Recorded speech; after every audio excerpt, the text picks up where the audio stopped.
Hello everyone, welcome to study IAS exam. आप सभी लोगों का मेरे चैनल में स्वागत है। मैं फिर से एक वीडियो लेके आया हूँ जिसमें मैं आपको बताऊंगा the art of thinking differently. सोचने का अलग नज़रिया आपका क्या होना चाहिए। ऑब्वियसली आज तक ये बहुत बड़े कॉन्सेप्ट रहे हैं कि हम लोग जैसी हमारी सोच कर दी जाती है हम लोग उसी में ही सोचते चले जाते हैं कि इसके बाद ये, इसके बाद ये, इसके बाद ये, फिर ऐसा ऐसा करते चले जाते हैं। लेकिन आप लोगों ने कभी इस बात पे भी गौर नहीं दिया है कि किसी को सोचने का नज़रिया और भी अलग हो सकता है।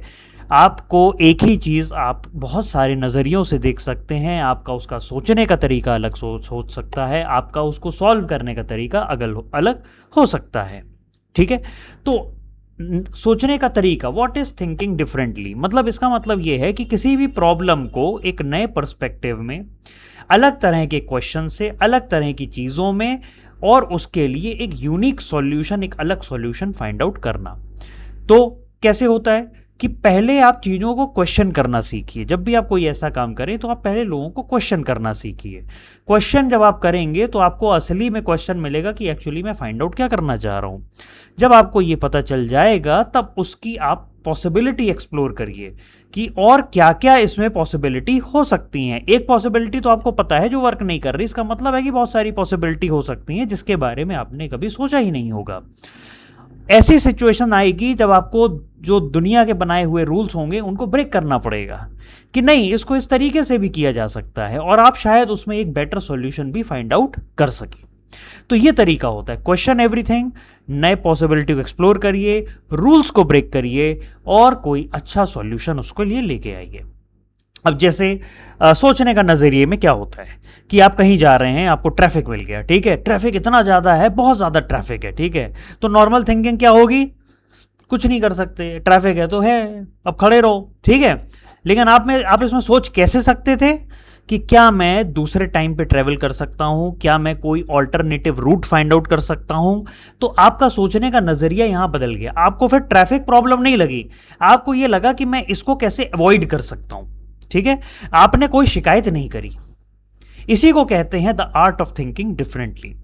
आजकल हम लोग एक कंफर्ट जोन में रहने लग गए हैं जिसको हम कहते हैं एक हर्ड मेंटेलिटी, भेड़ चाल। आपने हर जगह चुना होगा कि हाँ भेड़ चाल, भेड़ों के, अरे तुम तो ऐसे चलते हो जैसे बिल्कुल भेड़ चाल है, जैसे लोग चले जा रहे हैं वैसे तुम भी चले जा रहे हो। तुम खुद सोचो ना, अपने लिए सोचो, है ना।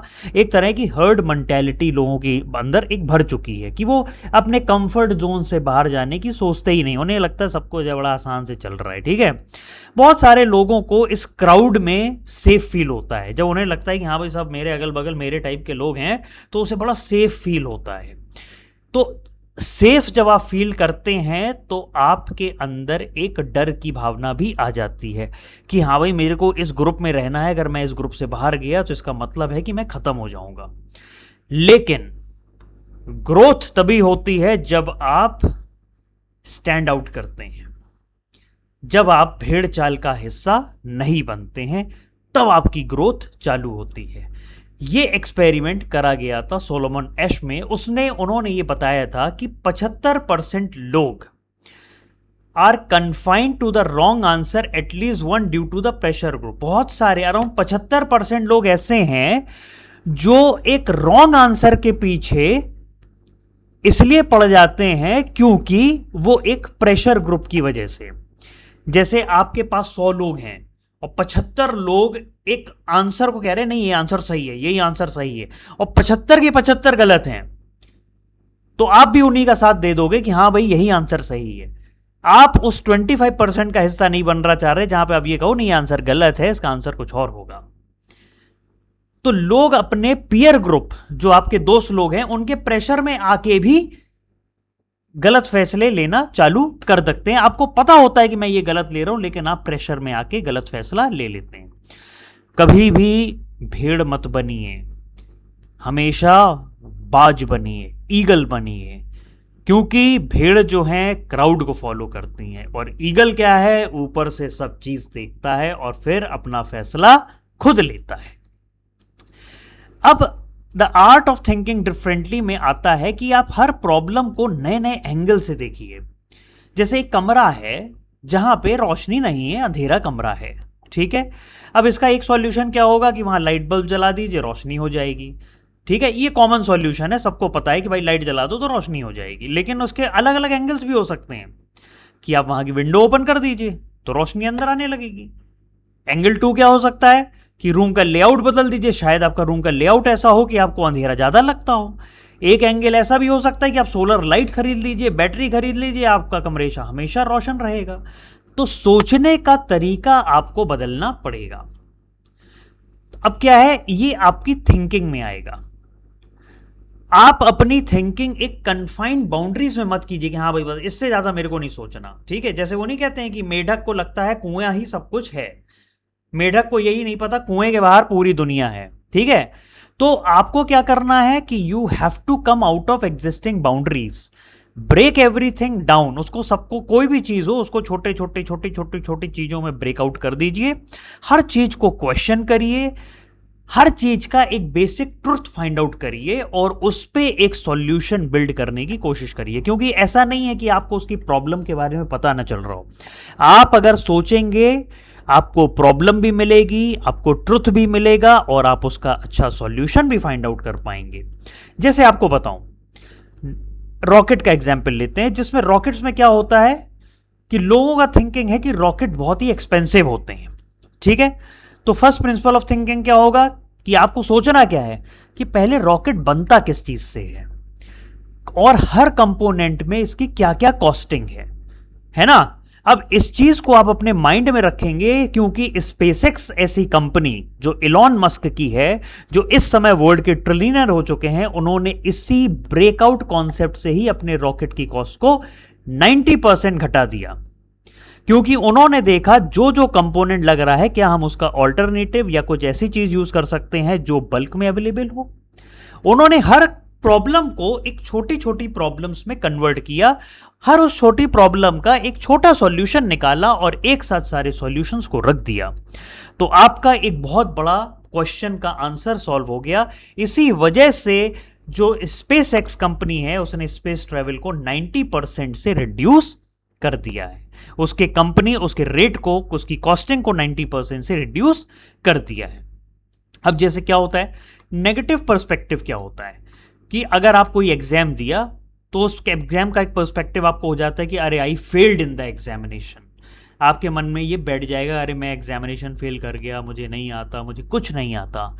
लेकिन आपका सोचने का तरीका क्या होना चाहिए कि अब मैंने अपनी जो है वीकनेस को डिस्कवर किया है, मुझे ये पता है कि मेरा एरिया ऑफ इंप्रूवमेंट क्या होना चाहिए। ये आपका नजरिया होना चाहिए। अब जैसे कोई सोचता है कि मैं बिजनेस में फेल हो गया, वो उसको बहुत बहुत उसको सीरियसली ले लेता है, चीज़ें गलत सलत करने भी लग जाता है। तो वो उसको सोचने का नज़रिया ये होना चाहिए कि अब मैंने बिजनेस को करने का एक एक्सपीरियंस झेला कि किस वजह से बिजनेस खराब होते हैं, तो मेरे को अब एक मैं स्टार्ट कोई भी करूंगा तो मेरे पास एक एक्सपीरियंस है उस स्टार्ट को करने का।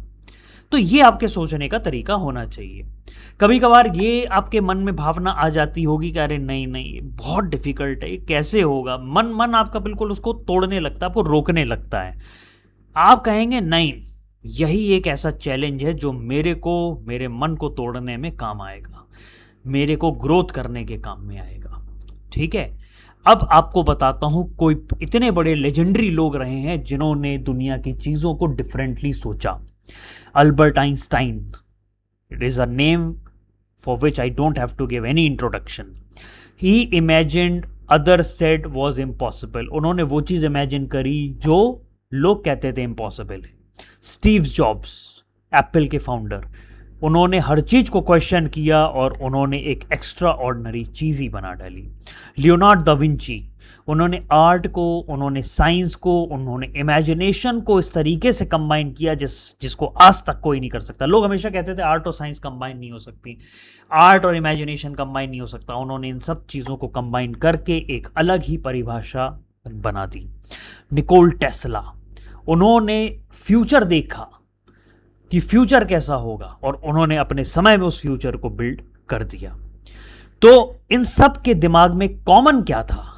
इन सब के दिमाग में कॉमन था, एक तो इनका माइंड क्यूरियस था, हर चीज जानने को एक शौक, हर सवाल को वो प्यार करते थे कि हमें क्वेश्चन करना है और क्वेश्चन का आंसर निकालना है, हर चीज का क्वेश्चन का आंसर मुझे निकालना है। हर समय ये अपने आप को समय देते थे, अकेले बैठते थे और उस समय पे ये सोचा करते थे। और ये लोग कभी भी फेल होने से नहीं डरते थे, क्योंकि इन सब की सक्सेस एक फेलियर के ब्रिक पे तय हुई है। फेलियर का ईंटा लग लग के इन्होंने सक्सेस की इमारत बनाई हुई है। एक कभी भी इन्होंने क्राउड को फॉलो नहीं किया, इन्होंने वो फॉलो किया जो इन्हें लगता था कि मुझे फॉलो करना चाहिए। तो इन्होंने चीजों को डिफरेंटली देखा, तभी इन्होंने चीजों को डिफरेंटली अचीव किया, राइट। अब आप अपने माइंड को इस चीज के लिए कैसे ट्रेन कर सकते हैं? How to train your mind? पहले आपको हर रोज एक क्वेश्चन पूछना है, वाई, एवरी डे। किताबें पढ़िए, अपनी कंफर्ट जोन से बाहर जाइए, लोगों से बात करिए, उनके ओपिनियन की बात करिए। अगर किसी का ओपिनियन आपके अपोजिट में है तो उसके ओपिनियन को भी रिस्पेक्ट करिए। ट्रैवल करिए, एक्सप्लोर करिए, नई नई प्लेसेस में जाइए, चाहे अपने घर से बाहर निकल के कहीं पे जाइए, आसपास की जगह जाइए, हमेशा आपको कोई नई चीज़ मिलेगी। अपनी थॉट्स को रेगुलरली एक नोटबुक में नोट डाउन ज़रूर करिए। अपनी जो पुरानी मिस्टेक्स हैं उनको एनालाइज करिए और कोशिश करिए, जैसे आप हर रोज कोई ना कोई प्रॉब्लम ढूंढो कि अच्छा ये इसका प्रॉब्लम है, अच्छा घर में पानी नहीं आ रहा है तो क्या प्रॉब्लम हो सकती है, पानी नहीं आ रहा है। प्रॉब्लम को छोटा करिए कि अच्छा इस वजह से पानी नहीं आ रहा है, मैं इसके लिए क्या कर सकता हूँ, मैं क्या सॉल्यूशन इसके लिए ला सकता हूँ। ऐसे छोटी छोटी प्रॉब्लम्स को ढूंढिए और उसके सॉल्यूशन निकालिए। देखिएगा एक दिन आप बहुत बड़ी प्रॉब्लम को भी चुटकियों में सॉल्व कर चुके होंगे। Take breaks from social media. दिन भर सोशल मीडिया में मत रहिए, क्योंकि वो आपका कभी कभार क्या है, थोड़ा प्रेशियस टाइम भी खाने लगता है। मैं ये नहीं कहता कोई चीज़ बेकार है, मैं ये कहता हूँ कि आपका कुछ टाइम होता है जो कभी भी थोड़ा बहुत वेस्ट भी होने लगता है, ठीक है। तो उससे ब्रेक लीजिए, ठीक है। हमेशा कोई ना कोई चीज़ नई आप सीखते रहिए, अपने माइंड को आप कोई ना कोई काम देते रहिए। माइंड को काम देना जरूरी है। हर चीज़ को क्वेश्चन करिए, खुद अपने आप की लाइफ को क्वेश्चन करिए। आप देखिएगा, आप अपनी लाइफ को जब क्वेश्चन करेंगे आपको अपनी लाइफ का मीनिंग समझ में आ जाएगा। According to World Economic Forum, creative thinking is one of the 3 top skills of the future. दुनिया की 3 सबसे टॉप की स्किल्स हो जाएंगी फ्यूचर में, वर्ल्ड इकोनॉमिक फोरम की वजह के डेटा के हिसाब से। 85% जॉब्स जो 2030 के बाद होंगी, अभी तक वो इन्वेंट ही नहीं हुई हैं। They are in the process of getting invented. और कंपनीज जो इनोवेशन को इंकरेज करती हैं वो 3.5 गुना 4 गुना से ज्यादा रेवेन्यू को जनरेट करेंगी। अब थिंकिंग डिफरेंटली का क्या मतलब होता है? इसका मतलब यह नहीं होता है कि आप हर चीज को डिसएग्री करें या फिर आपका कोई ओपिनियन है, बिना फैक्ट चेक करे आप वो अपना ओपिनियन रख रहे हैं। डिफरेंटली थिंकिंग का मतलब यह नहीं कि आप सामने खड़े इंसान को गलत बोलने लगें। थिंकिंग डिफरेंटली का मतलब यह नहीं है कि आप कानून को तोड़ने लगें। इसका मतलब है कि आप हर चीज को एक दूसरे एंगल से सोचें, आप इसमें दूसरे चीजों के बेटर सॉल्यूशन दें, चीजों को इंडिपेंडेंटली सोचें, उसमें वैल्यू क्रिएट करें। वर्ल्ड में आपकी तरफ से एक वैल्यू क्रिएट होके जाना चाहिए। अब जैसे एक शॉर्ट स्टोरी मैं आपको बताना चाहता हूं। 2 लोगों ने एक ही पेड़ को एक ही समय पे देखा। एक ने बोला ये ट्री है, कि ये बस पेड़ है। दूसरे ने बोला कि इस पेड़ से हमें ऑक्सीजन, इस पेड़ से हमें छाया, इस पेड़ से हमें फ्रूट्स, इस पेड़ से हमें लकड़ी, इस पेड़ से हमें लाइफ, इस पेड़ से हमें ब्यूटी मिलती है। ट्री सेम है, लेकिन दोनों इंसान के सोचने का तरीका बिल्कुल अलग अलग है। तो आप क्या करेंगे? पहले कि आप चीजों को ऑब्जर्व करेंगे, आप चीजों को क्वेश्चन करेंगे, आप चीजों को थिंक करेंगे, आप चीजों को एक्सपेरिमेंट करेंगे, आप चीजों को लर्न करेंगे और उसमें आप इंप्रूव करेंगे। See more, question more, grow more, be different, make a difference. The world is changed by your example, not by your opinion. So always dare to think differently. Thank you.